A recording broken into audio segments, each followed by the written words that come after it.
it's kind of scary in a way. It might not just be the neighbor's dog in the backyard.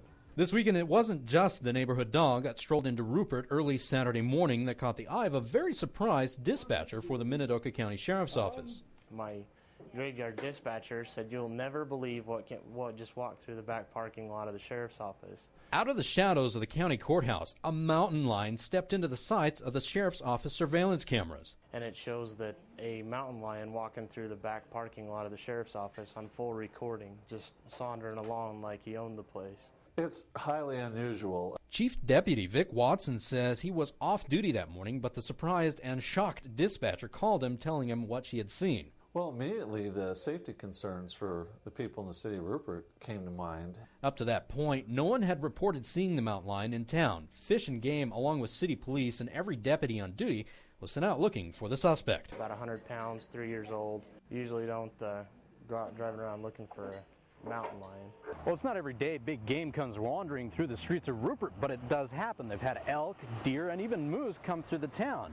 But a big cat like a mountain lion, well, it's a first, but they do live on the outskirts of the town. What we've discovered recently is that there's a sustainable population in the north desert areas and along the Snake River, including Lake Walcott.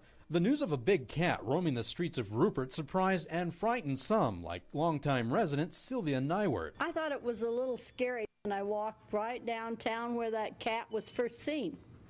And for some reason that morning I just didn't feel like going out for a walk. It'd make me real uneasy, and it'd make me even more uneasy if I had my dog with me. We've taken their space, now they're trying to get some of it back. Chief Deputy Watson says they just want people to be aware this can happen. Shortly after being seen on camera, the big cat was found in an alley, of all places, in a garage. Law enforcement kept an eye on the young male until Fish and Game could tranquilize it and relocate it to the mountains, leaving deputies a bit shocked. I was befuddled. I could not believe that we had had a mountain lion down in town. Benito Baeza, KMVT News. We've sampled over 168 locations in the county thus far. All samples have been negative for West Nile virus. The Twin Falls County Pest Abatement District is working hard to keep track of the mosquito population within its area. To do this, a pest abatement technician heads out a couple times a week in the evening to set special mosquito traps that attract the pest by light and dry ice. The CO2 from that attracts the mosquitoes. The number of mosquitoes caught vary from just a few to several thousands at times. Overall, I'd say our numbers are about double this year than they were last year, higher than we'd like. In some areas, in other areas of the county, it's really good. Director Kurt Taub says the spike actually comes from non-West Nile carrying mosquitoes. They're more of a nuisance than anything else, but they do catch the ones that carry the virus. The Twin Falls Pest Abatement District was able to get some grant money, and they purchased this ramp device. What it does is test mosquitoes for West Nile virus. If the device reads a certain percentage, the sample is sent off to the state labs for further testing and confirmation. But before they are tested, they have to be counted and species identified. Just put them under the microscope and I will identify each mosquito. The Culex tarsalis, which is the ones that carry the West Nile virus. Again, so far this year, nothing has tested positive, but the season isn't over. Our first positives last year showed up in August, but thus far there hasn't been any in the state. To keep the mosquito populations low, the Pest Abatement District is continuously distributing a bacteria that kills only mosquitoes and is safe to other animals, including people. Squad, prepare to fire.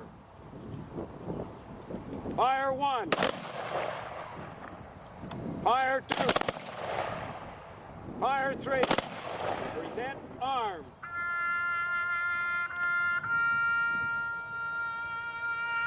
At the Wendell Cemetery, the community gathered to remember those who fought and died for our country. 9 crosses stand representing soldiers that never made it home. Also let us not forget the loved ones left behind. Wreaths presented, and guest speaker Colonel Diana Obenauer, a 22-year veteran, gave a simple message not to forget why Memorial Day is celebrated. I would just like people to not forget exactly why Congress made that a formal holiday, is to pay homage to those who have sacrificed or given the ultimate sacrifice.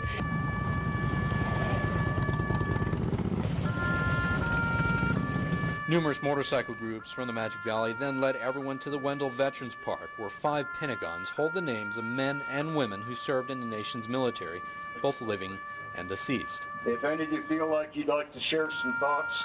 So I was a Navy mom from 95 to 2004. That was the best years of my life, I think.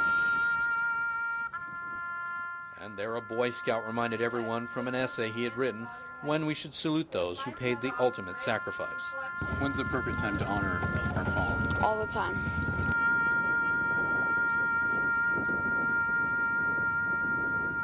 Benito Baeza, KMVT News. Motorist assistant.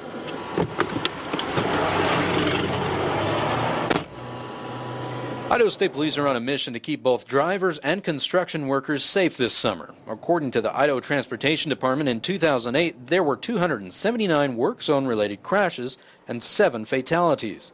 This summer, state troopers like Tyler Barrett are going to be busy. This entire project is going to last all summer long. They'll switch traffic over, scheduled around late July or early August. It's only been about a week since construction started, and state police have already written 200 speeding violations. The 3 violations that we're seeing the most of out here in the construction zone is speeding, following too close, and failure to yield. Troopers have set up a speed enforcement zone right as travelers hit the construction zones. There are 10 signs telling drivers to slow down, but it doesn't take long before troopers catch them doing well over the speed limit. There's an 83. 83 and a 65. We're going to go ahead and light them up.